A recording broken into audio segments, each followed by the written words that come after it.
Libro La Oración por Elena G. de White. Capítulo 13. Hombres y mujeres de oración. Enoc, al comulgar así con Dios, Enoc llegó a reflejar más y más la imagen divina. Su rostro irradiaba una santa luz, la luz que brilla en el rostro de Jesús. Al terminar estos periodos de comunión divina, hasta los impíos contemplaban con reverente temor el sello que el cielo habrá puesto sobre su rostro. Su fe se volvía más fuerte, su amor más ardiente, con el transcurso de los siglos. Para él, la oración era como el aliento del alma. Vivía en la atmósfera del cielo. Afligido por la maldad creciente de los impíos y temiendo que la infidelidad de esos hombres pudiese aminorar su veneración hacia Dios, Enoc eludía el asociarse continuamente con ellos y pasaba mucho tiempo en la soledad, dedicándose a la meditación y a la oración. Así esperaba ante el Señor, buscando un conocimiento más claro de su voluntad a fin de cumplirla. Para él, la oración era el aliento del alma. Vivía en la misma atmósfera del cielo. Enoc caminó con Dios en oración. Yo quisiera imprimir sobre cada obrero en la causa de Dios la gran necesidad de orar continua y fervientemente. No pueden estar constantemente de rodillas, pero pueden elevar su corazón a Dios. Esta es la manera en que Enoc caminó con Dios.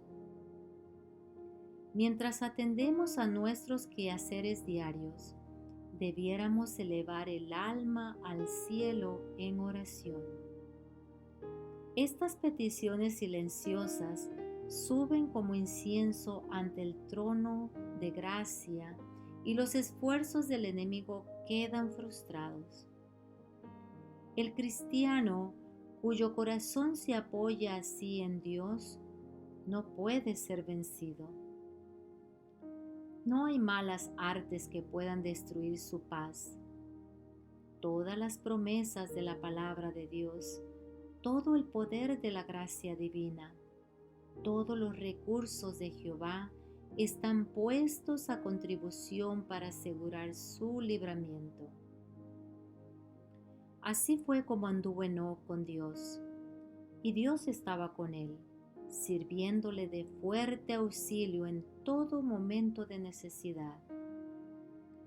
Enoc se convirtió en el predicador de la justicia e hizo saber al pueblo lo que Dios le había revelado. Los que temían al Señor buscaban a este hombre santo para compartir su instrucción y sus oraciones. Cuanto mayores eran sus labores, más fervientes eran sus oraciones. En medio de una vida de activa labor, Enoc mantenía fielmente su comunión con Dios. Cuanto más intensas y urgentes eran sus labores, tanto más constantes y fervorosas eran sus oraciones. Seguía apartándose durante ciertos lapsos de todo trato humano. Después de permanecer algún tiempo entre la gente, trabajando para beneficiarla mediante la instrucción y el ejemplo, se retiraba con el fin de estar solo, para satisfacer su sed y hambre de aquella divina sabiduría que solo Dios puede dar. Abraham. La vida de Abraham, el amigo de Dios, fue una vida de oración. Donde quiera que levantase su tienda, construía un altar sobre el cual ofrecía sacrificios mañana y noche. Cuando él se iba, el altar permanecía, y al pasar cerca de dicho altar, el nómada cananeo sabía quién había pasado por allí. Después de haber levantado también su tienda, reparaba el altar y adoraba al Dios vivo. Así es como el hogar cristiano debe ser, una luz en el mundo. De él, mañana y noche, la oración debe elevarse hacia Dios como el humo del incienso. En recompensa, la misericordia y las bendiciones divinas descenderán como el rocío matutino sobre los que las imploran. Padres y madres, cada mañana y cada noche, juntad a vuestros hijos alrededor vuestro, y elevad vuestros corazones a Dios en humildes súplicas. Vuestros amados están expuestos a la tentación. Hay dificultades cotidianas sembradas en el camino de los jóvenes y de sus mayores. Los que quieran vivir con paciencia, amor y gozo deben orar. Será únicamente obteniendo la ayuda de Dios cómo podremos obtener la victoria sobre nosotros mismos. Cada mañana consagraos a Dios con vuestros hijos. No contéis con los meses ni los años, no os pertenecen. Solo el día presente es vuestro. Durante sus horas, trabajad por el Maestro, como si fuese vuestro último día en la tierra. Presentad todos vuestros planes a Dios, a fin de que Él os ayude a ejecutarlos o abandonarlos según lo indique su providencia. Aceptad los planes de Dios en lugar de los vuestros, aun cuando esta aceptación exija que renunciéis a proyectos por largo tiempo acariciados.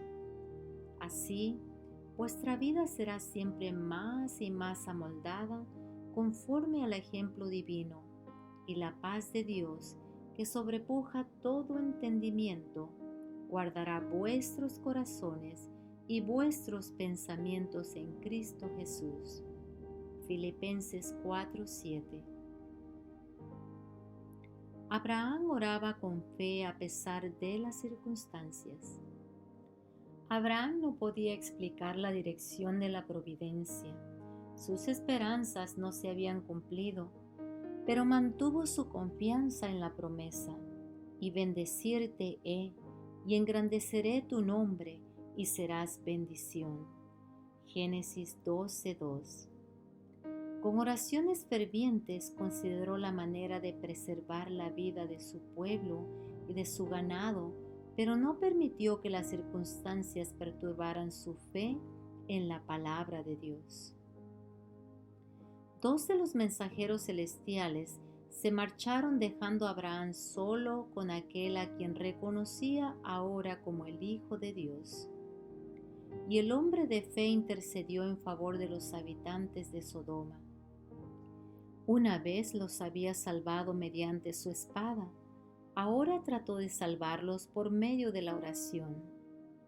Lot y su familia habitaban aún allí, y el amor desinteresado que movió a Abraham a rescatarlo de los elamitas trató ahora de salvarlo de la tempestad del juicio divino, si era la voluntad de Dios.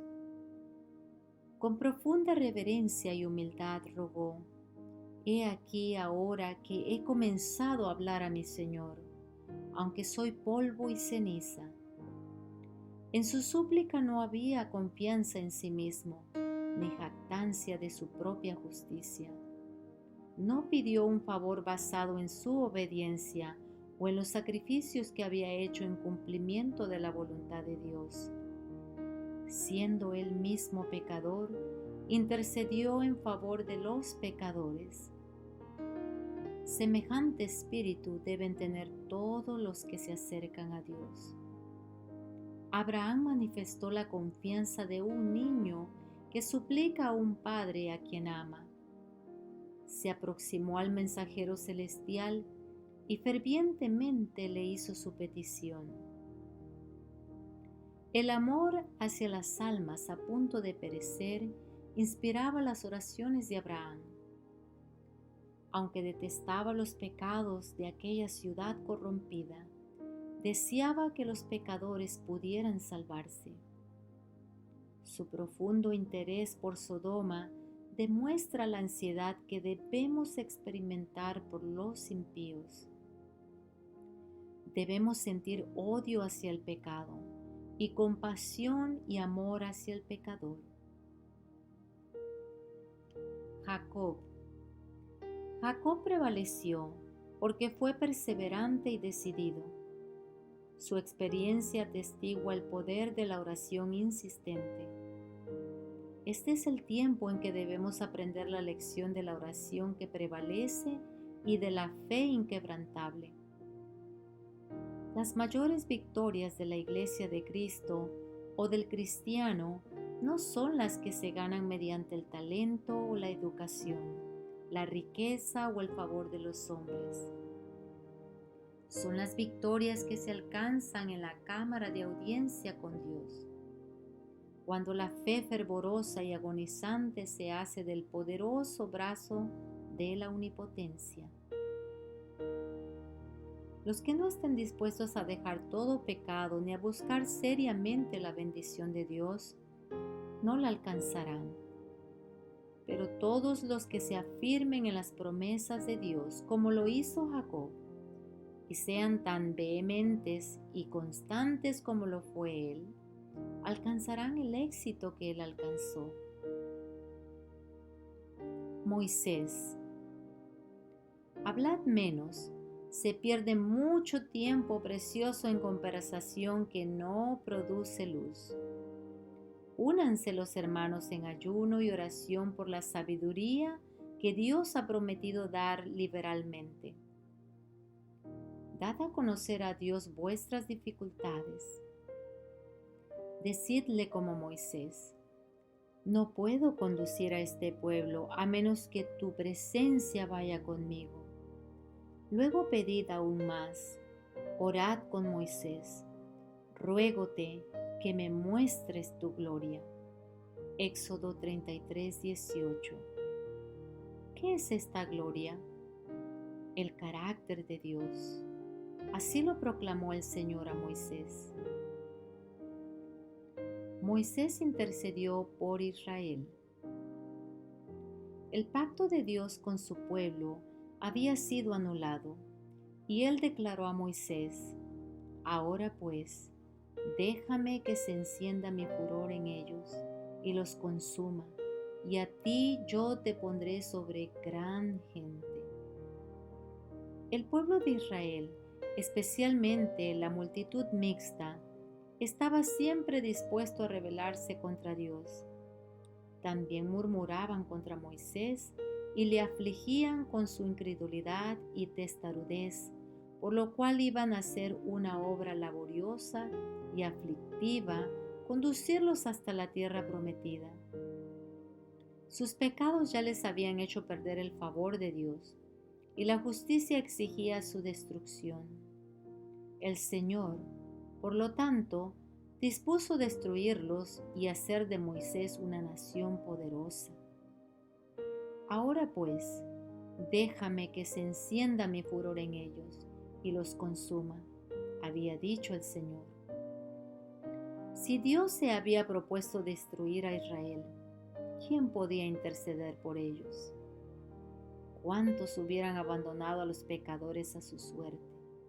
¿Cuántos hubieran cambiado de buena gana el trabajo, la carga y el sacrificio, compensados con ingratitud y murmuración, por una posición más cómoda y honorable, cuando era Dios mismo el que ofrecía cambiar la situación?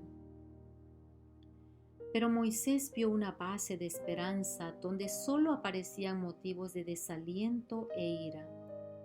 Las palabras de Dios: ahora pues, déjame, las entendió no como una prohibición, sino como un aliciente a interceder, Entendió que nada excepto sus oraciones podía salvar a Israel y que si él lo pedía, Dios perdonaría a su pueblo.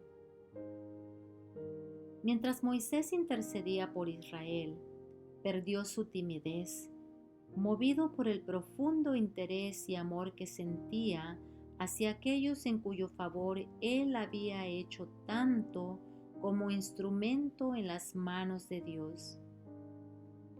El Señor escuchó sus súplicas y otorgó lo que pedía tan desinteresadamente. Examinó a su siervo, probó su fidelidad y su amor hacia aquel pueblo ingrato, inclinado a errar, y Moisés soportó noblemente la prueba. Su interés por Israel no provenía de motivos egoístas. Apreciaba la prosperidad del pueblo escogido de Dios más que su honor personal, más que el privilegio de llegar a ser el padre de una nación poderosa. Dios se sintió complacido por la fidelidad de Moisés, por su sencillez de corazón y su integridad, y le dio, como a un fiel pastor, la gran misión de conducir a Israel a la tierra prometida. Moisés conocía bien la perversidad y ceguera de los que habían sido confiados a su cuidado. Conocía las dificultades con las cuales tendría que tropezar, pero había aprendido que para persuadir al pueblo debía recibir ayuda de Dios. Pidió una revelación más clara de la voluntad divina y una garantía de su presencia. Mira, tú me dices a mí, saca a este pueblo, y tú no me has declarado a quién has de enviar conmigo. Sin embargo, tú dices, yo te he conocido por tu nombre, y has hallado también gracia en mis ojos.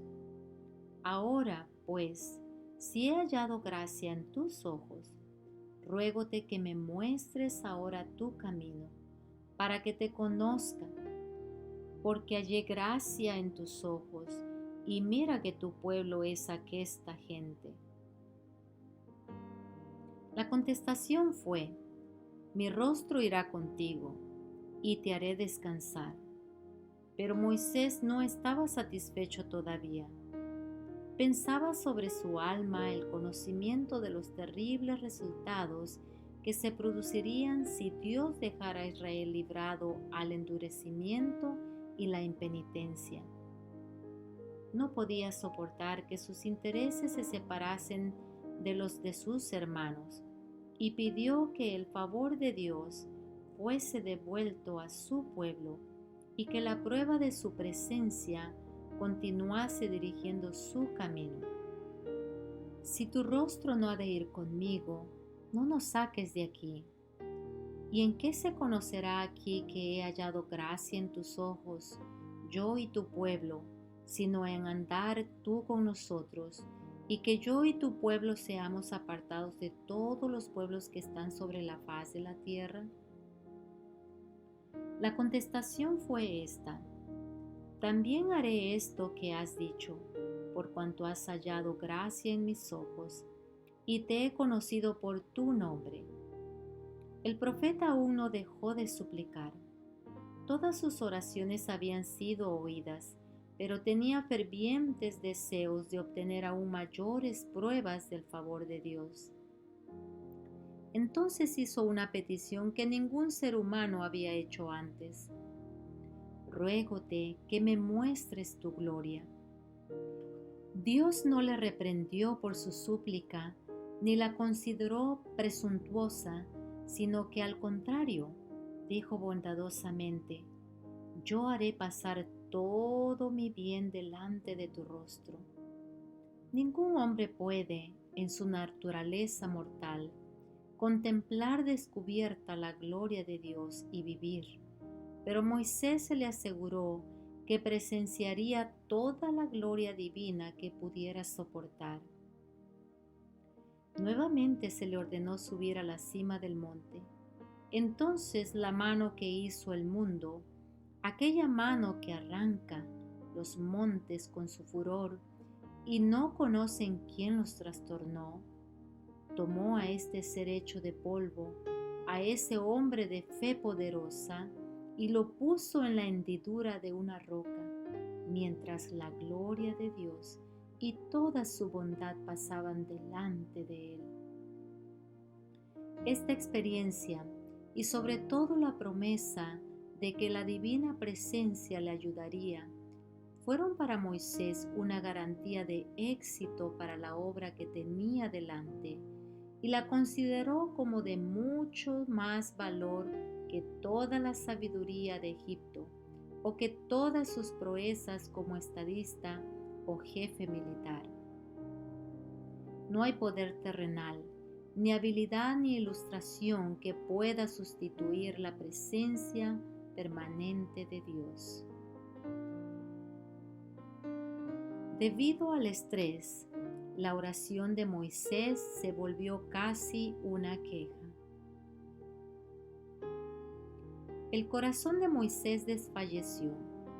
Había suplicado que Israel no fuese destruido, aun cuando esa destrucción habría permitido que su propia posteridad se convirtiese en una gran nación.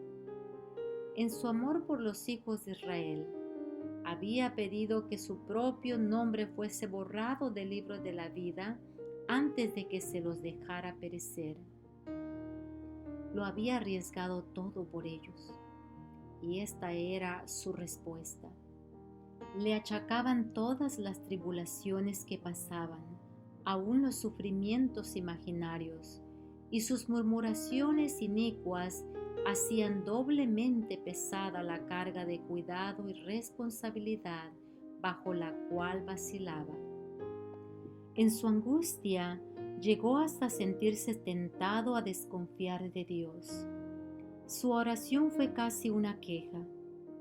¿Por qué has hecho mal a tu siervo? ¿Y por qué no he hallado gracia en tus ojos, que has puesto la carga de todo este pueblo sobre mí? ¿De dónde tengo yo carne para dar a todo este pueblo? Porque lloran a mí, diciendo, danos carne que comamos. No puedo yo solo soportar a todo este pueblo que me es pesado en demasía. El Señor oyó su oración y le ordenó convocar a 70 hombres de entre los ancianos de Israel, hombres no solo entrados en años, sino que poseyeran dignidad, sano juicio y experiencia. Y tráelos, dijo, a la puerta del tabernáculo del testimonio, y esperen allí contigo. Y yo descenderé y hablaré allí contigo, y tomaré del espíritu que está en ti, y pondré en ellos, y llevarán contigo la carga del pueblo, y no la llevarás tú solo. Moisés ruega misericordia para Israel. Moisés se levantó entonces y entró en el tabernáculo. El Señor le declaró acerca del pueblo: yo le heriré de mortandad y lo destruiré, y a ti te pondré sobre gente grande y más fuerte que ellos. Pero nuevamente Moisés intercedió por su pueblo.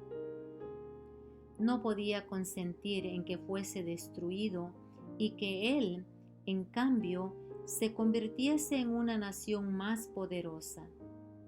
Apelando a la misericordia de Dios, dijo: ahora pues, yo te ruego que me sea manifestada la fortaleza del Señor, como lo hablaste, diciendo: Jehová, tardo de ira y grande en misericordia, que perdona la iniquidad y la rebelión.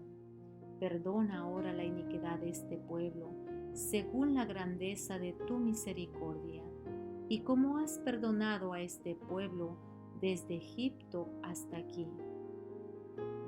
El Señor prometió no destruir inmediatamente a los israelitas, pero a causa de la incredulidad y cobardía de ellos, no podía manifestar su poder para subyugar a sus enemigos. Por consiguiente, en su misericordia les ordenó que como única conducta segura regresaran al Mar Rojo. Mientras el pueblo miraba a aquel anciano, que tan pronto les sería quitado, recordó con nuevo y profundo aprecio su ternura paternal, sus sabios consejos y sus labores incansables. Cuán a menudo, cuando sus pecados habían merecido los justos castigos de Dios, las oraciones de Moisés habían prevalecido para salvarlos. La tristeza que sentían era intensificada por el remordimiento. Recordaban con amargura que su propia iniquidad había inducido a Moisés al pecado por el cual tenía que morir.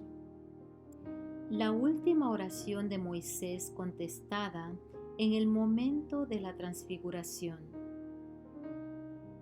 Nunca, hasta que se ejemplificaron en el sacrificio de Cristo, se manifestaron la justicia y el amor de Dios más señaladamente que en sus relaciones con Moisés.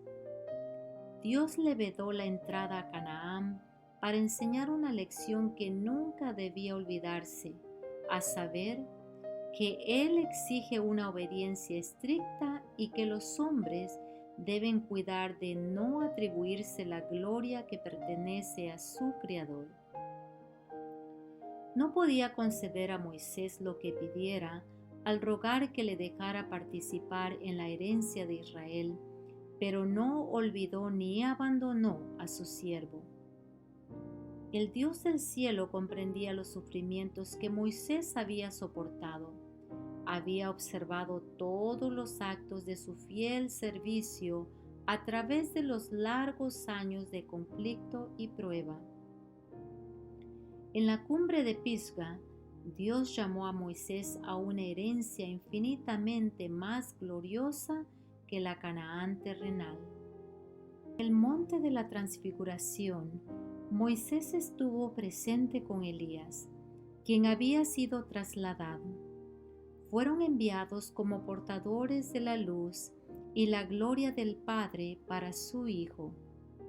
Y así se cumplió por fin la oración que elevara Moisés tantos siglos antes. Estaba en el buen monte, dentro de la heredad de su pueblo, testificando en favor de aquel en quien se concentraban todas las promesas de Israel. Tal es la última escena revelada al ojo mortal con referencia a la historia de aquel hombre tan altamente honrado por el cielo. Ana. De Silo, Ana regresó quedamente a su hogar en Ramata, dejando al niño Samuel para que, bajo la instrucción del sumo sacerdote, se le educase en el servicio de la casa de Dios. Desde que el niño diera sus primeras muestras de inteligencia, la madre le había enseñado a amar y reverenciar a Dios y a considerarse a sí mismo como del Señor. Por medio de todos los objetos familiares que le rodeaban, ella había tratado de dirigir sus pensamientos hacia el Creador. Cuando se separó de su hijo, no cesó la solicitud de la madre fiel por el niño. Era el tema de las oraciones diarias de ella. Todos los años le hacía con sus propias manos un manto para su servicio y cuando subía a Silo a adorar con su marido, entregaba al niño ese recordatorio de su amor. Mientras la madre tejía cada una de las fibras de la pequeña prenda, rogaba a Dios que su hijo fuese puro, noble y leal. No pedía para él grandeza terrenal, sino que solicitaba fervorosamente que pudiese alcanzar la grandeza que el cielo aprecia, que honrara a Dios y beneficiara a sus conciudadanos. Cuán grande fue la recompensa de Ana. y cuánto alienta a ser fiel el ejemplo de ella. A toda madre se le confían oportunidades de valor inestimable e intereses infinitamente valiosos. El humilde conjunto de deberes que las mujeres han llegado a considerar como una tarea tediosa debiera ser mirado como una obra noble y grandiosa. La madre tiene el privilegio de beneficiar al mundo por su influencia, y al hacerlo impartirá gozo a su propio corazón. A través de luces y sombras puede trazar sendas rectas para los pies de sus hijos, que los llevarán a las gloriosas alturas celestiales. Pero solo cuando ella procura seguir en su propia vida el camino de las enseñanzas de Cristo, puede la madre tener la esperanza de formar el carácter de sus niños de acuerdo con el modelo divino. El mundo rebosa de influencias corruptoras. Las modas y las costumbres ejercen sobre los jóvenes una influencia poderosa. Si la madre no cumple su deber de instruir, guiar y refrenar a sus hijos, estos aceptarán naturalmente lo malo y se apartarán de lo bueno. Acudan todas las madres a menudo a su Salvador con la oración. ¿Qué orden se tendrá con el niño y qué ha de hacer? Cumpla ella las instrucciones que Dios dio en su palabra y se le dará sabiduría a menudo que la necesite. Ana, una mujer de oración. Ana no reprochó a su esposo por el error de su segundo matrimonio. Llevó la pena que no podía compartir con un amigo terrenal a su Padre Celestial y buscó consuelo únicamente en aquel que había dicho: llama y yo responderé. Hay un poder extraordinario en la oración. Nuestro gran adversario constantemente busca apartar el alma atribulada de Dios. Una apelación al cielo de parte del santo más humilde le causa más pavor a Satanás que los decretos de los gobiernos o los mandatos de los reyes. La oración de Ana no fue escuchada por oídos humanos, pero llegó al oído del Dios de los ejércitos. Fervientemente le rogó a Dios que le quitara su afrenta y le otorgara el don más apreciado por las mujeres de su edad, la bendición de la maternidad. Mientras luchaba en oración, su voz no se escuchaba, pero sus labios se movían y su rostro evidenciaba una profunda emoción. Y ahora le esperaba una prueba mayor a la humilde suplicante. Cuando la mirada del sumo sacerdote, Elí, se posó sobre ella, decidió que estaba ebria. Las orgías de los banqueteos casi habían suplantado a la verdadera piedad en el pueblo de Israel. Aún entre las mujeres había frecuentes ejemplos de intemperancia, y por esto Elí resolvió recurrir a lo que consideraba un reproche merecido. ¿Hasta cuándo estarás ebria? Digiere tu vino. Primera de Samuel 1:14. Ana había estado en comunión con Dios. Creía que su oración había sido escuchada y la paz de Cristo llenaba su corazón. Poseía una naturaleza gentil y sensible, pero no se rindió a la pena ni a la indignación ante la injusta acusación de hallarse ebria en la casa de Dios. Con la reverencia debida al ungido del Señor, calmadamente repelió la acusación y declaró la causa de su emoción. No, no, Señor mío, yo soy una mujer atribulada de espíritu. No he bebido vino ni sidra, sino que he derramado mi alma delante de Jehová. No tengas a tu sierva por una mujer impía, porque por la magnitud de mis congojas y de mi aflicción he hablado hasta ahora. Convencido de que su regaño había sido injusto, Elí respondió: Ve en paz, y el Dios de Israel te otorgue la petición que le has hecho. En su oración, Ana había hecho un voto que si su pedido le era concedido, dedicaría a su hijo al servicio de Dios. Ella dio a conocer este voto a su esposo y él lo confirmó con un acto solemne de adoración antes de dejar Silo. La oración de Ana fue contestada y ella recibió el don por el cual había rogado tan fervientemente. Cuando consideró la respuesta divina a su pedido, llamó a su hijo Samuel, demandando de Dios. Elías.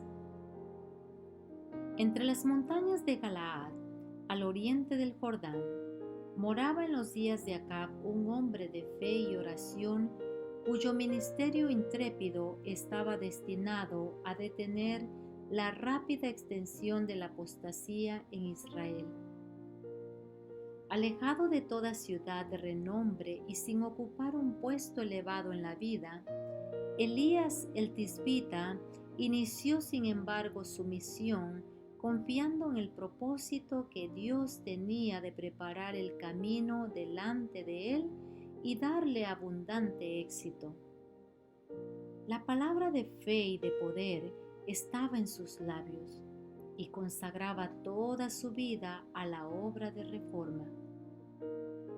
La suya era la voz de quien clama en el desierto para reprender el pecado y rechazar la marea del mal. Y aunque se presentó al pueblo para reprender el pecado, su mensaje ofrecía el bálsamo de Galaad a las almas enfermas de pecado que deseaban ser sanadas. Mientras Elías veía a Israel hundirse cada vez más en la idolatría, su alma se angustiaba y se despertó su indignación. Dios había hecho grandes cosas para su pueblo. Lo había libertado de la esclavitud y le había dado las tierras de las gentes para que guardasen sus estatutos y observasen sus leyes. Salmos 105, 44, 45. Pero los designios benéficos de Jehová habían quedado casi olvidados. La incredulidad iba separando rápidamente a la nación escogida de la fuente de su fortaleza. Mientras consideraba esta apostasía desde su retiro en las montañas, Elías se sentía abrumado de pesar. Con angustia en el alma, rogaba a Dios que detuviese en su impía carrera al pueblo, una vez favorecido, que le enviase castigo si era necesario, para inducirlo a ver lo que realmente significaba su separación del cielo. Anhelaba verlo inducido al arrepentimiento antes de llegar en su mal proceder al punto de provocar tanto al Señor que lo destruyese por completo. La oración de Elías fue contestada. Las súplicas, reprensiones y amonestaciones que habían sido repetidas a menudo no habían inducido a Israel a arrepentirse. Había llegado el momento en que Dios debía hablarle por medio de los castigos. Por cuanto los adoradores de Baal aseveraban que los tesoros del cielo, el rocío y la lluvia, no provenían de Jehová, sino de las fuerzas que regían la naturaleza, y que la tierra era enriquecida y hecha abundantemente fructífera mediante la energía creadora del sol. La maldición de Dios iba a descansar gravosamente sobre la tierra contaminada. Se iba a demostrar a las tribus apóstatas de Israel cuán insensato era confiar en el poder de Baal para obtener bendiciones temporales. Hasta que dichas tribus se volviesen a Dios arrepentidas, y le reconociesen como fuente de toda bendición, no descendería rocío ni lluvia sobre la tierra. Elías ora para sacar a su pueblo de la idolatría. El temor de Dios escaseaba cada vez más en Israel. Los signos blasfemos de su idolatría ciega se veían entre el Israel de Dios. No había ninguno que se atreviera a exponer su vida al colocarse abiertamente en oposición a la idolatría blasfema que imperaba. Los altares de Baal y los sacerdotes de Baal que sacrificaban al sol, la luna y las estrellas se veían por todas partes. Habían consagrado templos y arboledas donde se adoraban obras de hechura humana. Los beneficios que Dios le dio a su pueblo no despertó en ellos la gratitud hacia el dador. Ellos le atribuían al favor de sus dioses todos los dones del cielo, los manantiales, las corrientes de agua viva, el suave rocío y las lluvias que refrescaban la tierra y causaban que sus campos produjeran frutos abundantes. La fiel alma de Elías se contristaba, se despertó su indignación y sintió celos por la gloria de Dios. Vio que Israel se había hundido en temible apostasía. Estaba abrumado con asombro y pena por la apostasía del pueblo, cuando trajo a la memoria las grandes cosas que Dios había hecho por ellos. Pero todo esto había sido olvidado por la mayoría. Fue ante la presencia de Dios y con el alma conmovida y angustiada, le rogó que salvase a su pueblo si éste tenía que ser castigado. Le rogó que privase a su pueblo desagradecido del rocío y la lluvia, los tesoros del cielo, de manera que el Israel apóstata acudiera a sus ídolos de oro, madera y piedra, al sol, la luna y las estrellas, en busca de rocío y lluvia, y al no obtener resultados, se tornasen arrepentidos hacia Dios. La victoria de Elías gracias a la oración. Durante los largos años de sequía y hambre, Elías rogó fervientemente que el corazón de Israel se tornase de la idolatría a la obediencia a Dios. Pacientemente aguardaba el profeta mientras que la mano del Señor apremiaba gravosamente la tierra castigada. Mientras veía multiplicarse por todos lados las manifestaciones de sufrimiento y escasez, su corazón se agobiaba de pena y suspiraba por el poder de provocar una presta reforma. Pero Dios mismo estaba cumpliendo su plan, y todo lo que su siervo podía hacer era seguir orando con fe y aguardar el momento de una acción decidida. Debemos orar mucho en secreto. Cristo es la vid y nosotros los sarmientos. Y si queremos crecer y fructificar, debemos absorber continuamente savia y nutrición de la viviente vid, porque separados de ella no tenemos fuerza. Pregunté al ángel por qué no había más fe y poder en Israel. Me respondió: soltáis demasiado pronto el brazo del Señor. Asediad el trono con peticiones y persistid en ellas con firme fe. Las promesas son seguras. Creed que vais a recibir lo que pidáis y lo recibiréis. Se me presentó entonces el caso de Elías, quien estaba sujeto a las mismas pasiones que nosotros y oraba fervorosamente. Su fe soportó la prueba. 7 veces oró al Señor y por fin vio la nubecilla. Vi que habíamos dudado de las promesas seguras y ofendido al Salvador con nuestra falta de fe.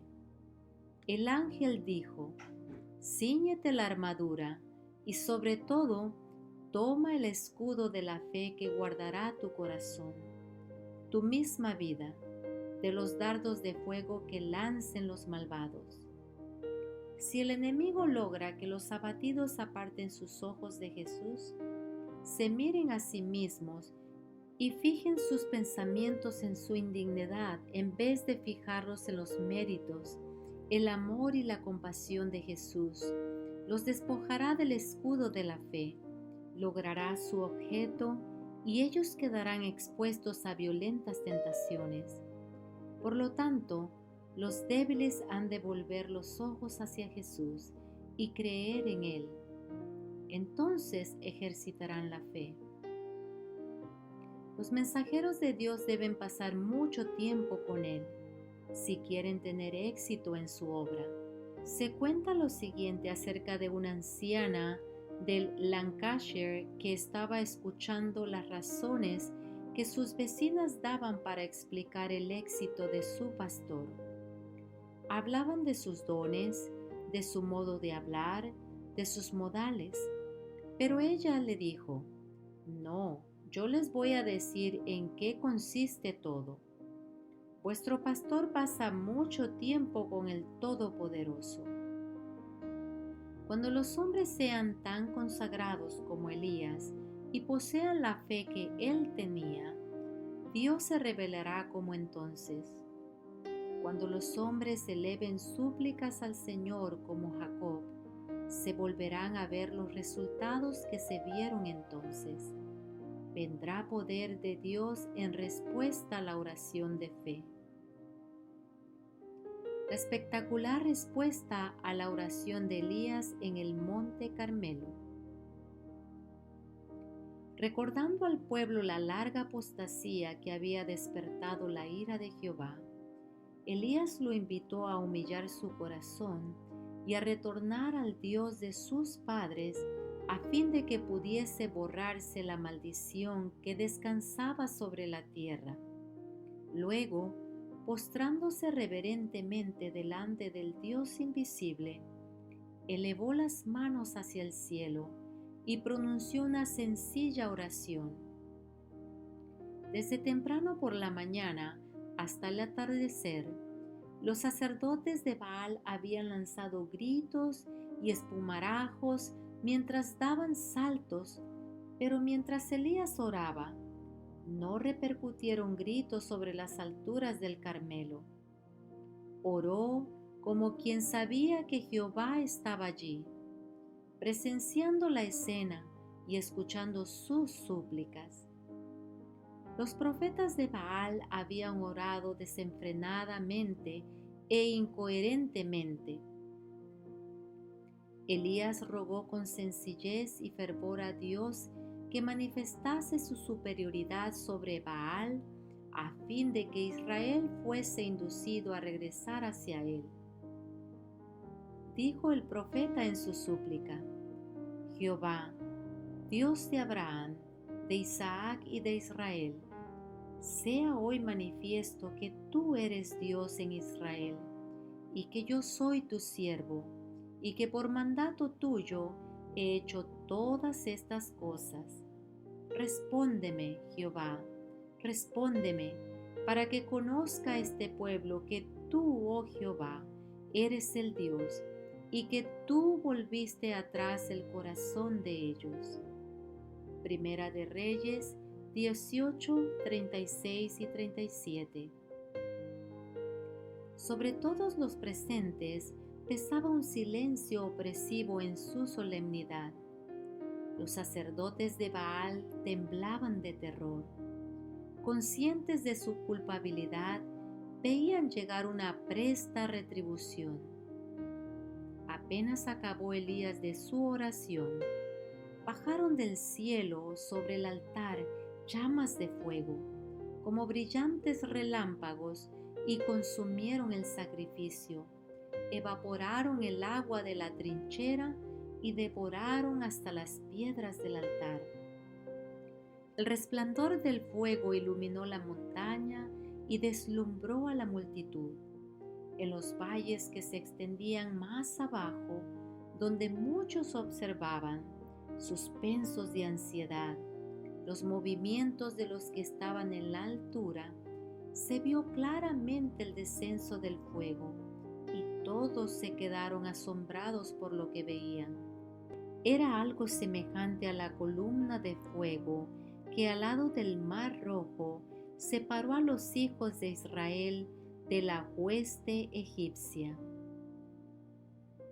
Las oraciones de Elías reclamando por fe las promesas de Dios. Una vez muertos los profetas de Baal, quedaba preparado el camino para realizar una poderosa reforma espiritual entre las 10 tribus del reino septentrional. Elías había presentado al pueblo su apostasía, lo había invitado a humillar su corazón y a volverse al Señor. Los juicios del cielo habían sido ejecutados, el pueblo había confesado sus pecados y había reconocido al Dios de sus padres como el Dios viviente, y ahora iba a retirarse la maldición del cielo y se renovarían las bendiciones temporales de la vida. La tierra iba a ser refrigerada por la lluvia. Elías dijo a Acab: «Sube, come y bebe, porque una grande lluvia suena». Luego el profeta se fue a la cumbre del monte para orar. El que Elías pudiese invitar confiadamente a Acab a que se preparase para la lluvia no se debía a que hubiese evidencias externas de que estaba por llover. El profeta no veía nubes en los cielos, ni oía truenos. Expresó simplemente las palabras que el Espíritu del Señor lo movía a decir en respuesta a su propia fe poderosa. Durante todo el día había cumplido sin vacilar la voluntad de Dios y había revelado su confianza implícita en las profecías de la palabra de Dios, y ahora, habiendo hecho todo lo que estaba a su alcance, sabía que el cielo otorgaría libremente las bendiciones predichas. El mismo Dios que había mandado la sequía había prometido abundancia de lluvia como recompensa del proceder correcto, y ahora Elías aguardaba que se derramase la lluvia prometida. En actitud humilde, su rostro entre las rodillas, suplicó a Dios en favor del penitente Israel. Vez tras vez, Elías mandó a su siervo a un lugar que dominaba el Mediterráneo para saber si había alguna señal visible de que Dios había oído su oración. Cada vez volvió el siervo con la contestación: «No hay nada». El profeta no se impacientó ni perdió la fe, sino que continuó intercediendo con fervor. 6 veces el siervo volvió diciendo que no había señal de lluvia en los cielos que parecían de bronce. Sin desanimarse, Elías lo envió nuevamente, y esta vez el siervo regresó con la noticia: «Yo veo una pequeña nube con la palma de la mano de un hombre que sube de la mar». Esto bastaba. Elías no aguardó que los cielos se ennegreciesen. En esa pequeña nube vio por fe una lluvia abundante y de acuerdo a esa fe obró. Mandó a su siervo que fuese prestamente a Acab con el mensaje: «Unce y desciende, porque la lluvia no te ataje». Por el hecho de que Elías era hombre de mucha fe, Dios pudo usarle en esta grave crisis de la historia de Israel. Mientras oraba, su fe se aferraba a las promesas del cielo y perseveró en su oración hasta que sus peticiones fueran contestadas. No aguardó hasta tener la plena evidencia de que Dios le había oído, sino que estaba dispuesto a aventurarlo todo al notar la menor señal del favor divino. Y sin embargo, lo que él pudo hacer bajo la dirección de Dios, todos pueden hacerlo en su esfera de actividad mientras sirven a Dios, porque acerca de ese profeta de las montañas de Galaad está escrito: Elías era hombre sujeto a semejantes pasiones que nosotros, y rogó con oración que no lloviese, y no llovió sobre la tierra en 3 años y 6 meses. Santiago 5:17.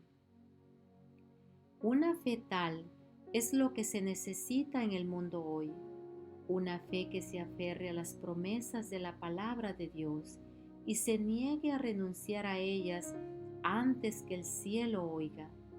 Una fe tal nos relaciona estrechamente con el cielo y nos imparte fuerza para luchar con las potestades de las tinieblas. Por la fe, los hijos de Dios ganaron reinos, obraron justicia, alzaron promesas, taparon las bocas de leones, apagaron fuegos impetuosos, evitaron filo de cuchillo, convalecieron de enfermedades, fueron hechos fuertes en batallas, trastornaron campos de extraños. Hebreos 11:33-34. Y por la fe hemos de llegar hoy a las alturas del propósito que Dios tiene para nosotros. Si puedes creer, al que cree todo es posible. Marcos 9:23. La fe es un elemento esencial de la oración que prevalece, porque es menester que el que a Dios se allega crea que le hay y que es galardonador de los que le buscan. Si demandáremos alguna cosa conforme a su voluntad, Él nos oye. Y si sabemos que Él nos oye en cualquier cosa que demandemos, sabemos que tenemos las peticiones que le hubiéremos demandado. Hebreos 11:6 y 1 de Juan 5:14-15. Con la fe perseverante de Jacob, con la persistencia inflexible de Elías, podemos presentar nuestras peticiones al Padre, solicitando todo lo que ha prometido. El honor de su trono está empeñado en el cumplimiento de su palabra. Elías perseveró en oración hasta que vino la respuesta. Se nos presentan importantes lecciones en la experiencia de Elías. Cuando en el monte Carmelo pidió lluvia en oración, su fe fue puesta a prueba, pero perseveró haciendo conocer su pedido a Dios. 6 veces oró fervientemente y sin embargo no hubo señal de que su petición fuera concedida, pero con fe vigorosa insistió en su petición ante el trono de la gracia. Si a la 6ª vez hubiera desistido a causa del desánimo, no habría sido contestada su oración, pero perseveró hasta que recibió la respuesta. Tenemos un Dios cuyo oído no está cerrado a nuestras peticiones, y si ponemos a prueba su palabra, recompensará nuestra fe. Quiere que todos nuestros intereses estén entretejidos con sus intereses, y entonces puede bendecirnos con seguridad, porque no nos atribuiremos la gloria cuando la bendición sea nuestra, sino que daremos toda la alabanza a Dios. Dios no siempre responde a nuestras oraciones la primera vez que lo invocamos.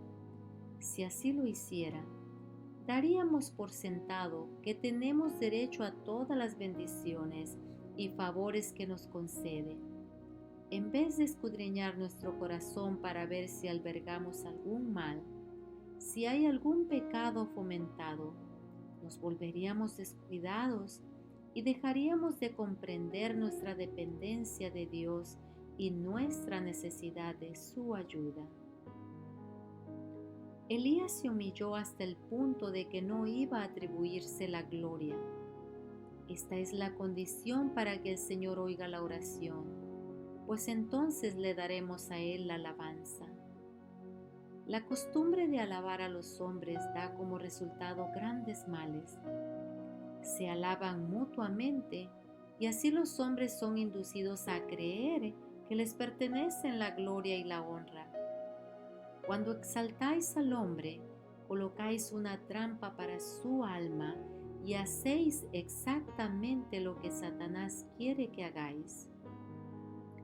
Debéis alabar a Dios con todo vuestro corazón, vuestra alma, capacidad, mente y energía, pues solo Dios es digno de ser glorificado. El siervo vigiló mientras oraba Elías. 6 veces volvió de su puesto de observación diciendo: no hay nada, no hay una nube, no hay señal de lluvia. Pero el profeta no se entregó al desánimo. Prosiguió repasando su vida para ver dónde había fallado en honrar a Dios.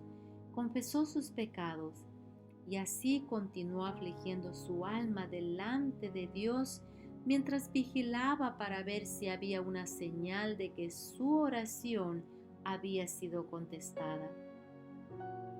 Mientras escudriñaba su corazón, se sentía cada vez más pequeño, tanto en su propia estimación como a la vista de Dios. Le parecía que no era nada y que Dios era todo, y cuando llegó al punto de renunciar al yo, entre tanto que se aferraba del Salvador como su única fortaleza y justicia, vino la respuesta. David.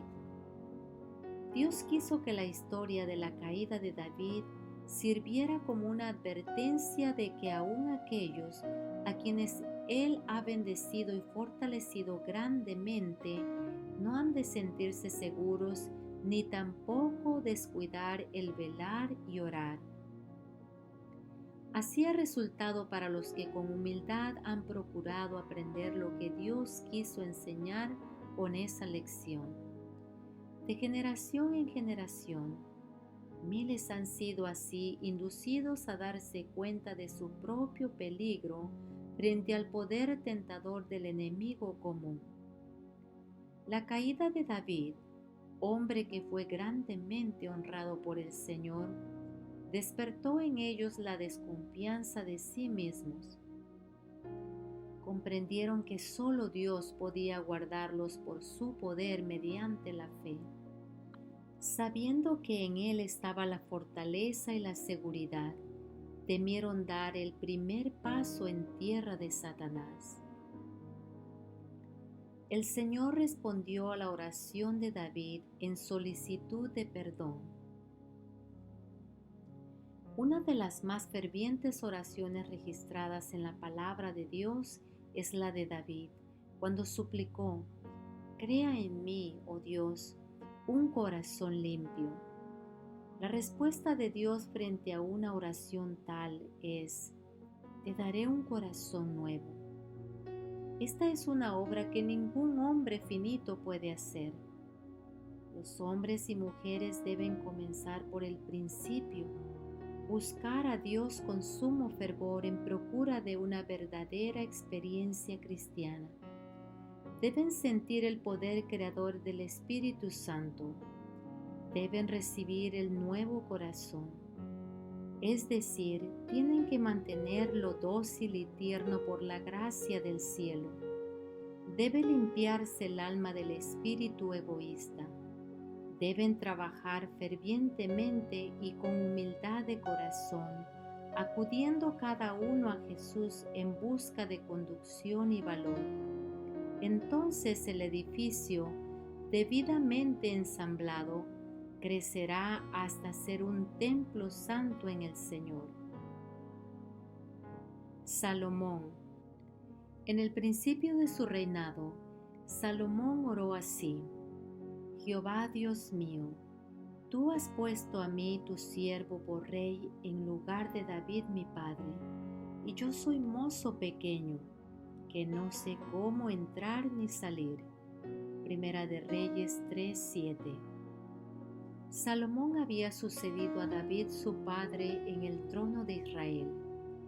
Dios le honró muchísimo, y sabemos que Salomón llegó a ser más tarde el mayor, el más rico y el más sabio de los reyes que se hayan sentado sobre un trono terrenal.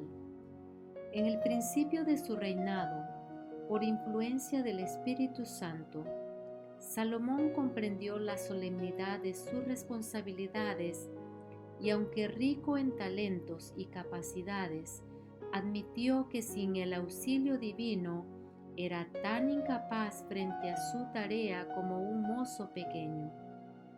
Jamás fue Salomón más rico o más sabio o más grande que cuando hizo a Dios esta confesión: yo soy mozo pequeño, que no sé cómo entrar ni salir.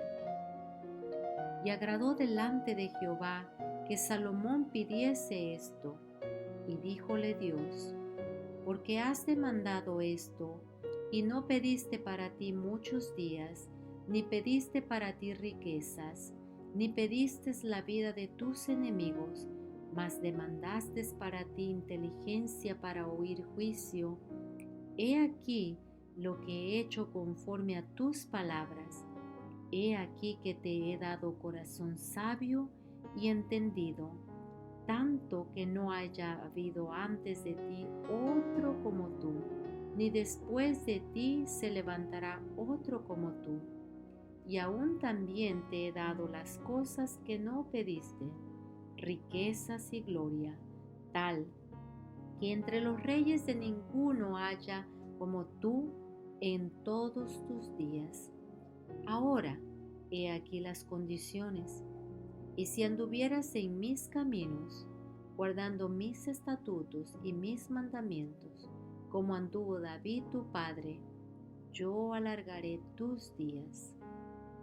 Todos los que ocupan puestos de responsabilidad necesitan aprender la lección encerrada en la humilde oración de Salomón. Deben recordar siempre que un cargo no cambia el carácter del que lo desempeña ni le hace infalible. Cuanto más alto esté colocado un hombre, tanto mayores serán sus responsabilidades y más vasta su influencia, tanto más necesitará comprender lo mucho que depende de la fuerza y sabiduría divinas y lo mucho que necesita cultivar un carácter santo y perfecto. ¿Cómo es que en el caso de Salomón, un carácter naturalmente osado, firme y resuelto, se torna débil y vacilante y se sacude como una caña en el viento ante el poder del tentador? ¿Cómo es que un viejo y torcido cedro del Líbano, un robusto roble de Basán, puede doblarse ante las ráfagas de la tentación? He aquí una lección para todos los que desean salvar sus almas, la de velar continuamente en oración. He aquí una advertencia a mantener la gracia de Cristo siempre en el corazón, a batallar con las corrupciones internas y las tentaciones de afuera. Ezequías. El mensaje enviado por el rey fue este: este día es día de angustia y de reprensión y de blasfemia. Quizás oirá Jehová tu Dios todas las palabras de Rabsacés, al cual el rey de los asirios su señor ha enviado para injuriar al Dios vivo y a vituperar con palabras, las cuales Jehová tu Dios ha oído. Por tanto, eleva oración por las reliquias que aún se hallan. Verso 3 y 4. Mas el rey Ezequías y el profeta Isaías, hijo de Amós, oraron por esto y clamaron al cielo. Segunda de Crónicas 32:20. Dios contestó las oraciones de sus siervos. A Isaías se le comunicó este mensaje para Ezequías. Así ha dicho Jehová: no temas por las palabras que has oído, con las cuales me han blasfemado los siervos del rey de Asiria. He aquí pondré yo en él un espíritu, y oirá rumor, y volveráse a su tierra, y yo haré que en su tierra caiga a cuchillo. Segunda de Reyes 19, 6 y 7. Ezequías oraba de acuerdo con la voluntad de Dios. Cuando el rey de Judá recibió la carta desafiante, la llevó al templo y extendiéndola delante de Jehová. Verso 14. Oró con fe enérgica pidiendo ayuda al cielo para que las naciones de la tierra supiesen que todavía vivía y reinaba el Dios de los hebreos. Estaba en juego el honor de Jehová, y solo Él podía librarlos. Ezequías intercedió: Jehová, Dios de Israel, que habitas entre los querubines, tú solo eres Dios de todos los reinos de la tierra. Tú hiciste el cielo y la tierra. Inclina, oh Jehová, tu oído, y oye. Abre, oh Jehová, tus ojos, y mira, y oye las palabras de Sennacherib, que ha enviado a blasfemar al Dios viviente. Es verdad, oh Jehová, que los reyes de Asiria han destruido las gentes y sus tierras, y que pusieron en el fuego a sus dioses, por cuanto ellos no eran dioses, sino obra de manos de hombres, madera o piedra, y así los destruyeron.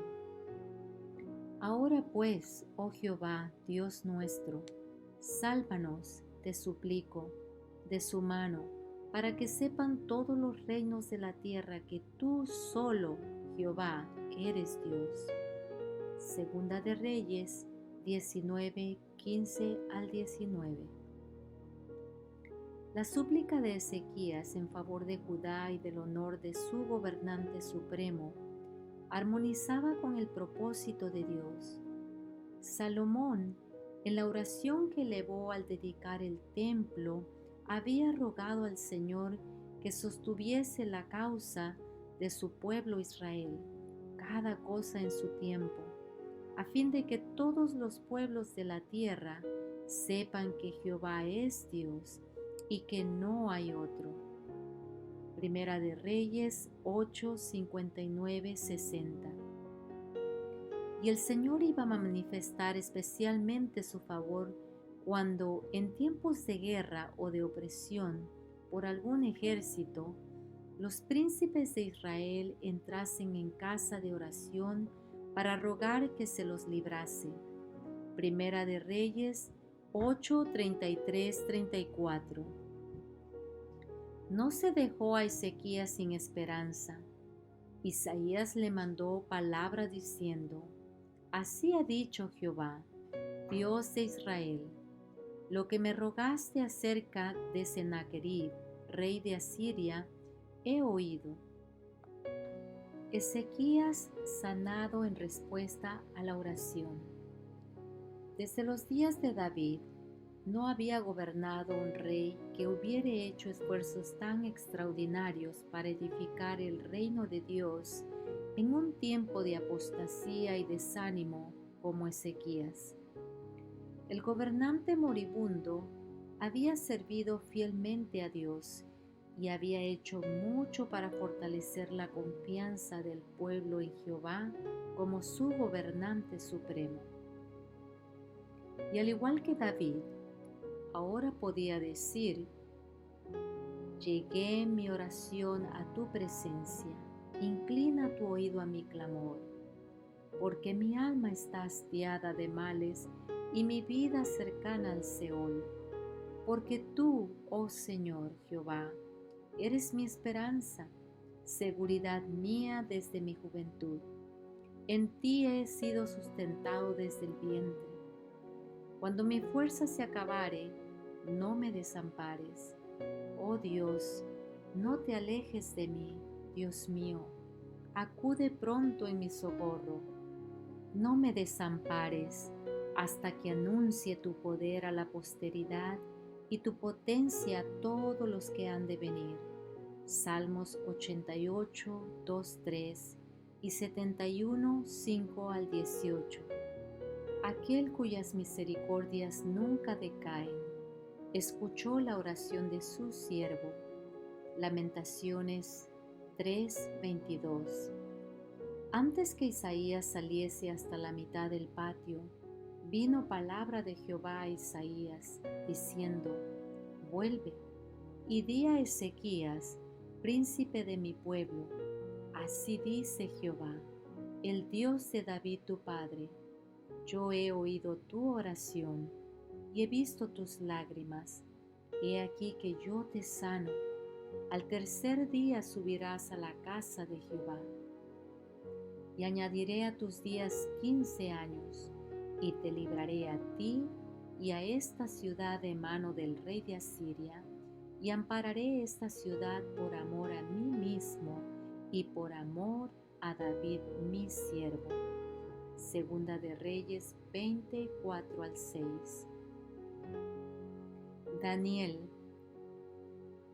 Daniel oró a Dios, sin ensalzarse a sí mismo ni pretender bondad alguna.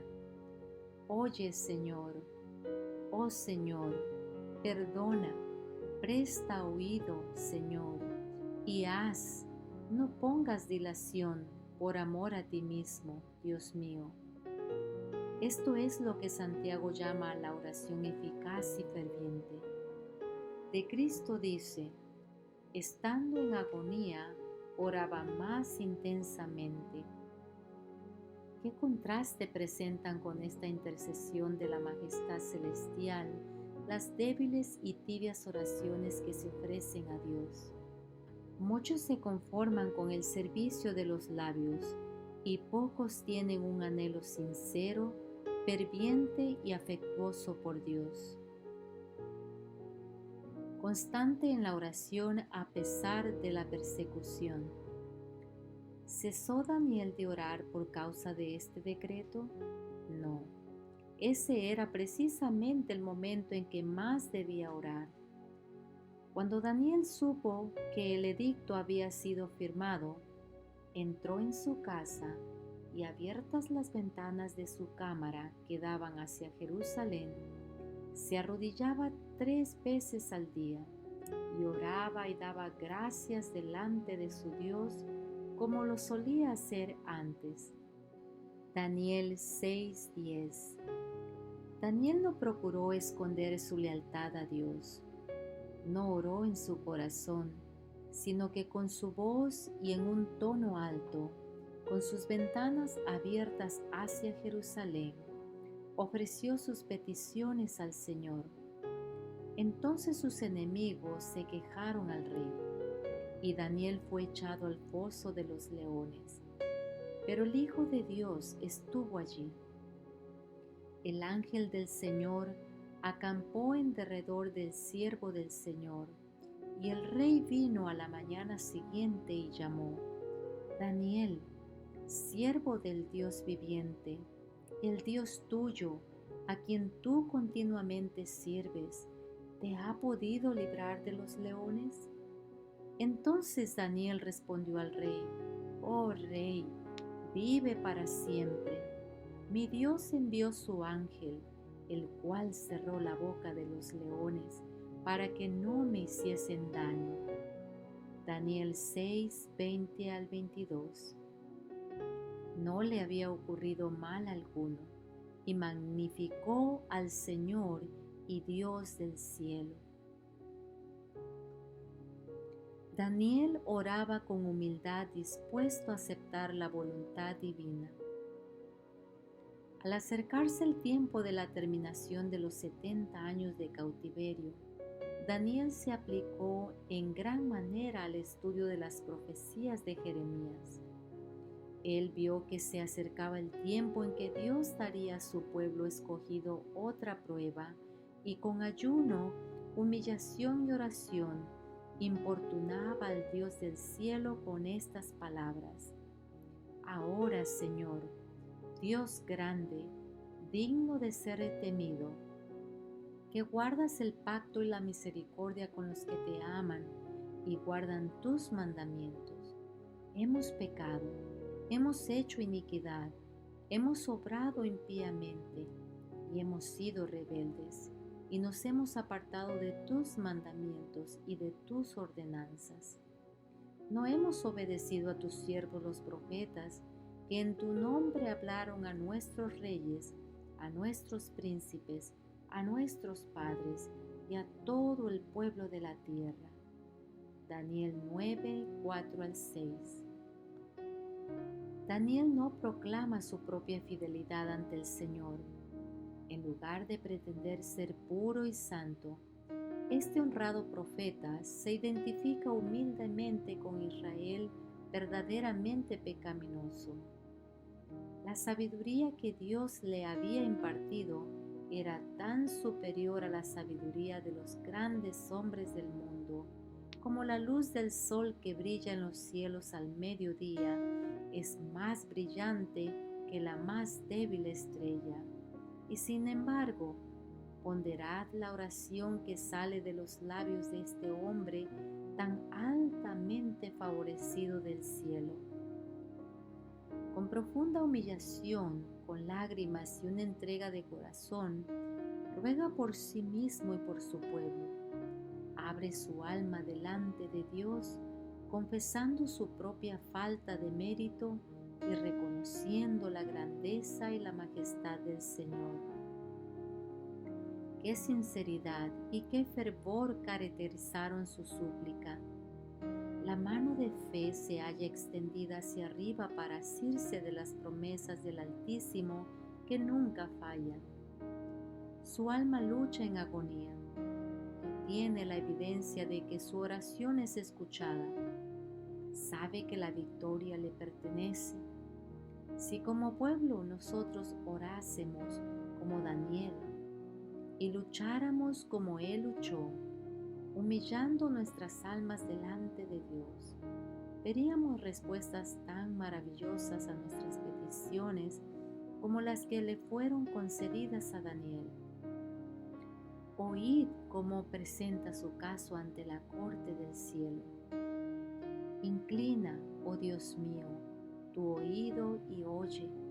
Abre tus ojos y mira nuestras desolaciones y la ciudad sobre la cual es invocado tu nombre, porque no elevamos nuestros ruegos ante ti, confiados en nuestras justicias, sino en tus muchas misericordias. Oye, Señor, oh Señor, perdona, presta oído, Señor, y haz, no tardes, por amor de ti mismo, Dios mío, porque tu nombre es invocado sobre tu ciudad y sobre tu pueblo. Daniel 9, 18 al 19. El hombre de Dios estaba orando por la bendición del cielo sobre su pueblo y por un conocimiento más claro de la voluntad divina. La preocupación de su corazón era con respecto a Israel, que no estaba, en el sentido más estricto de la palabra, guardando la ley de Dios. Reconoce que todas sus desgracias habían venido como consecuencia de sus transgresiones de la santa ley. Dice: hemos pecado, hemos cometido iniquidad, porque a causa de nuestros pecados y por la maldad de nuestros padres, Jerusalén y tu pueblo son el oprobio de todos en derredor nuestro. Los judíos habían perdido su carácter peculiar y sagrado como pueblo escogido de Dios. Ahora pues, Dios nuestro, oye la oración de tu siervo y sus ruegos, y haz que tu rostro resplandezca sobre tu santuario asolado. Daniel 9, 5, 16 y 17. El corazón de Daniel se vuelve con intenso anhelo al santuario desolado de Dios. El sabe que su prosperidad puede ser restaurada únicamente cuando Israel se arrepienta de sus transgresiones de la ley de Dios y se vuelva humilde, fiel y obediente. Mientras se eleva la oración de Daniel, el ángel Gabriel viene volando desde las cortes del cielo para decirle que sus peticiones han sido escuchadas y contestadas. El ángel poderoso ha sido comisionado para darle capacidad y comprensión, para abrir delante de él los misterios de las edades futuras. Así, mientras trata fervorosamente de conocer y comprender la verdad, Daniel es puesto en comunicación con el mensajero delegado del cielo. En respuesta a su petición, Daniel recibió no solamente la luz y la verdad que él y su pueblo necesitaban en gran manera, sino una visión de los grandes acontecimientos del futuro, hasta el advenimiento del Redentor del mundo. Los que pretenden estar santificados y sin embargo no tienen el deseo de investigar las Escrituras o de luchar con Dios en oración por una comprensión más clara de la verdad bíblica, no saben lo que es la verdadera santificación. Nehemías. Los corazones de los que defienden esta causa deben llenarse del Espíritu de Jesús. Solamente el gran médico puede aplicar el bálsamo de Galaad. Lean estos hombres el libro de Nehemías con corazones humildes tocados por el Espíritu Santo, y sus falsas ideas serán modificadas, se verán principios correctos y el actual orden de cosas cambiará. Nehemías oró al Señor por ayuda, y Dios escuchó su plegaria. El Señor obró en los reyes paganos para que vinieran en su ayuda. Cuando sus enemigos trabajaron celosamente contra él, el Señor empleó a reyes para realizar su propósito y contestar las muchas oraciones que ascendían a él en procura de la ayuda que tanto necesitaban. La oración fortalecía la fe y valentía de Nehemías. Mediante mensajeros de Judea, el patriota hebreo había sabido que habían llegado días de prueba para Jerusalén, la ciudad escogida. Los desterrados que habían regresado sufrían aflicción y oprobio. Se habían reedificado el templo y porciones de la ciudad, pero la obra de la restauración se veía estorbada. Los servicios del templo eran perturbados y el pueblo mantenido en constante alarma por el hecho de que las murallas de la ciudad permanecían mayormente en ruinas. Abrumado de pesar, Nehemías no podía comer ni beber. Confiesa: lloré y enlutéme por algunos días, y ayuné y oré delante del Dios de los cielos. Finalmente confesó sus pecados y los pecados de su pueblo. Rogó a Dios que sostuviese la causa de Israel, que devolviese a su pueblo valor y fuerza, y le ayudase a edificar los lugares asolados de Judá. Mientras Nehemías oraba, se fortalecieron su fe y su valor. Se le ocurrieron santos argumentos. Señaló el deshonor que recaería sobre Dios si su pueblo, que ahora se había vuelto hacia él, fuese dejado en la debilidad y opresión, e insistió en que el Señor cumpliese su promesa: si os volviereis a mí y guardareis mis mandamientos y los hiciereis, aun cuando estuvieren tus desterrados en las partes más lejanas debajo del cielo, De allí los recogeré y los traeré al lugar que escogí para hacer habitar allí mi nombre. Nehemías 1:9. Esta promesa había sido dada a los hijos de Israel por intermedio de Moisés antes que entrasen en Canaán, y había subsistido sin cambio a través de los siglos. El pueblo de Dios se había tornado ahora a Él con arrepentimiento y fe, y esta promesa no fallaría. Con frecuencia había derramado Nehemías su alma en favor de su pueblo, pero mientras oraba esta vez, se formó un propósito santo en su espíritu. Resolvió que si lograba el consentimiento del rey y la ayuda necesaria para conseguir herramientas y material, emprendería él mismo la tarea de reedificar las murallas de Jerusalén y de restaurar la fuerza nacional de Israel. Pidió al Señor que le hiciese obtener el favor del rey, a fin de poder cumplir ese plan. Suplicó: concédeme hoy próspero éxito a tu siervo, y dale gracia delante de aquel varón. Durante 4 meses, Nehemías aguardó una oportunidad favorable para presentar su petición al rey. Mientras tanto, aunque su corazón estaba apesadumbrado, se esforzó por conducirse animosamente en la presencia real. En aquellas salas adornadas con lujo y esplendor, todos debían aparentar alegría y felicidad. La angustia no debía echar su sombra sobre el rostro de ningún acompañante de la realeza.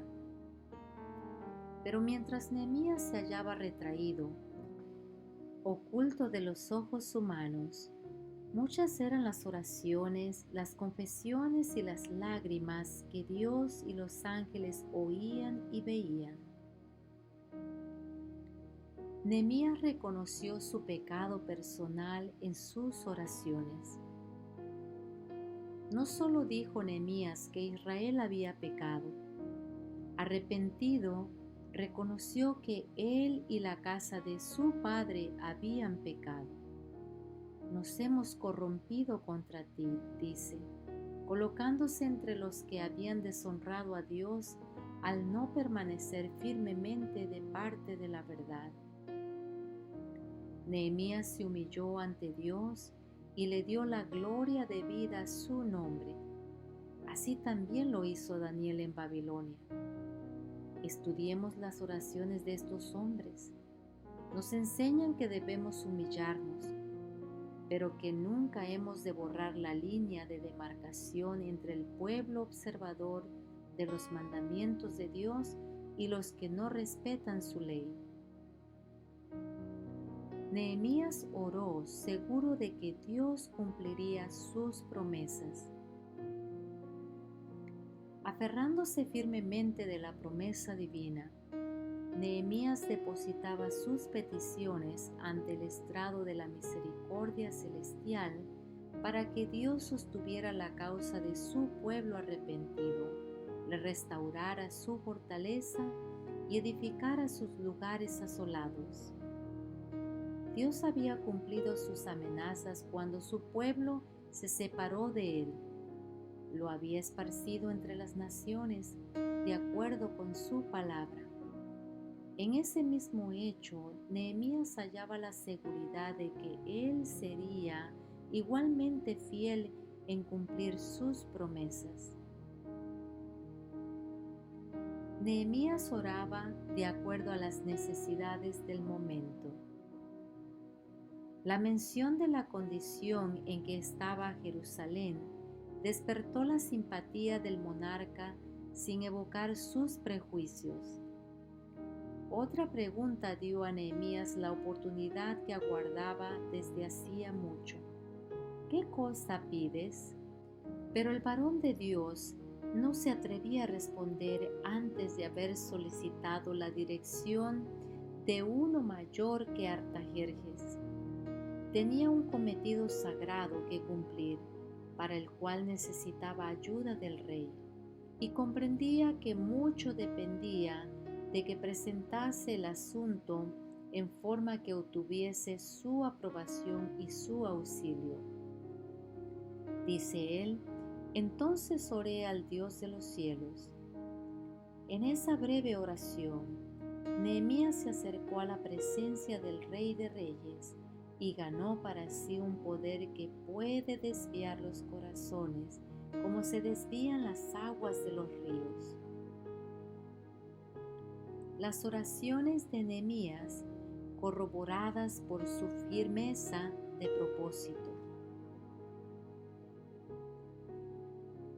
Hay necesidad de muchos Nehemías en la iglesia hoy, hombres que puedan no solo orar y predicar, sino hombres cuyas oraciones y sermones estén corroborados por un propósito firme y anhelante. Como Nehemías, podemos orar en todo momento y lugar. La facultad de orar como oró Nehemías en el momento de su necesidad es un recurso de cual dispone el cristiano en circunstancias en que otras formas de oración pueden resultar imposibles. Los que trabajan en las tareas de la vida, apremiados y casi abrumados de perplejidad, pueden elevar a Dios una petición para ser guiados divinamente. Cuando los que viajan por mar o por tierra se ven amenazados por algún grave peligro, pueden entregarse así a la protección del cielo. En momentos de dificultad o peligro repentino, el corazón puede clamar por ayuda a aquel que se ha comprometido a acudir en auxilio de sus fieles creyentes cuando quiera que le invoquen.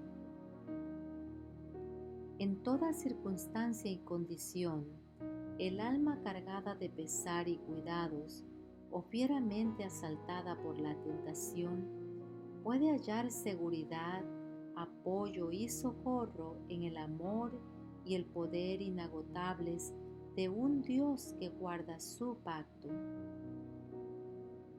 En aquel breve momento de oración al Rey de Reyes, Nehemías cobró valor para exponer a Artajerjes su deseo de quedar por un tiempo libre de sus deberes en la corte y solicitó autoridad para edificar los lugares asolados de Jerusalén para hacer de ella nuevamente una ciudad fuerte y defendida. De esa petición dependían resultados portentosos para la nación judaica. Y explica Nehemías: otorgómelo el rey, según la benéfica mano de Jehová sobre mí. Dios en su providencia no permite que conozcamos el fin desde el principio, sino que nos da la luz de su palabra para guiarnos mientras avanzamos y nos ordena que mantengamos la mente fija en Jesús. Doquiera estemos, cualquiera sea nuestra ocupación, debemos elevar el corazón a Dios en oración. Esto es ser constantes en la oración. No necesitamos esperar hasta que podamos arrodillarnos antes de que oremos. En una ocasión, cuando Nehemías se presentó ante el rey, éste le preguntó por qué parecía tan triste y qué pedido tenía para presentarle. Pero Nehemías no se atrevió a responder inmediatamente. Estaban en juego importantes intereses. La suerte de una nación dependía de la impresión que entonces se hiciera en la mente del monarca, y en ese mismo instante Nehemías elevó una oración al Dios del cielo antes de atreverse a responder al rey. El resultado fue que obtuvo todo lo que pidió o aún deseó. No hay tiempo o lugar en que sea impropio orar a Dios. No hay nada que pueda impedirnos elevar nuestro corazón en ferviente oración. En medio de las multitudes y del afán de nuestros negocios, podemos ofrecer a Dios nuestras peticiones e implorar la divina dirección, como lo hizo Nehemías cuando hizo la petición delante del rey Artajerjes. En donde quiera que estemos, podemos estar en comunión con Él. Debemos tener abierta continuamente la puerta del corazón e invitar siempre a Jesús a venir y morar en el alma como huésped celestial.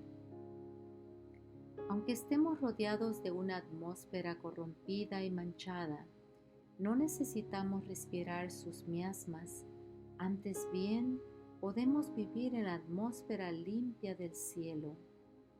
Podemos cerrar la entrada a toda imaginación impura y a todo pensamiento perverso, elevando el alma a Dios mediante la oración sincera.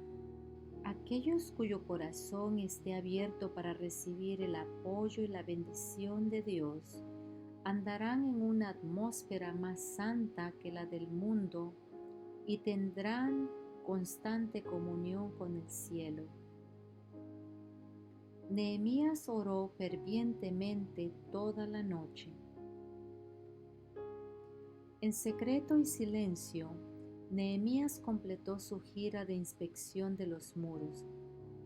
Declara: y no sabían los magistrados dónde yo había ido, ni qué había hecho, ni hasta entonces lo había yo declarado a los judíos y sacerdotes, ni a los nobles y magistrados, ni a los demás que hacían la obra.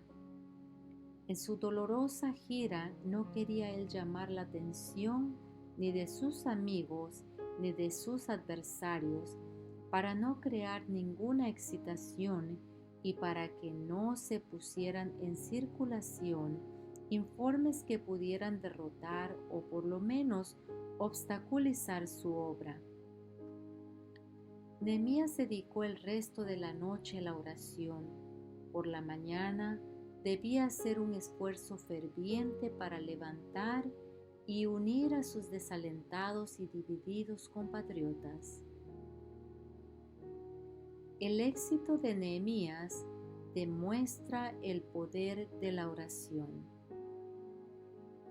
En su obra, Esdras y Nehemías se humillaron delante de Dios, confesaron sus pecados y los del pueblo, y pidieron perdón como si ellos mismos hubiesen sido los culpables.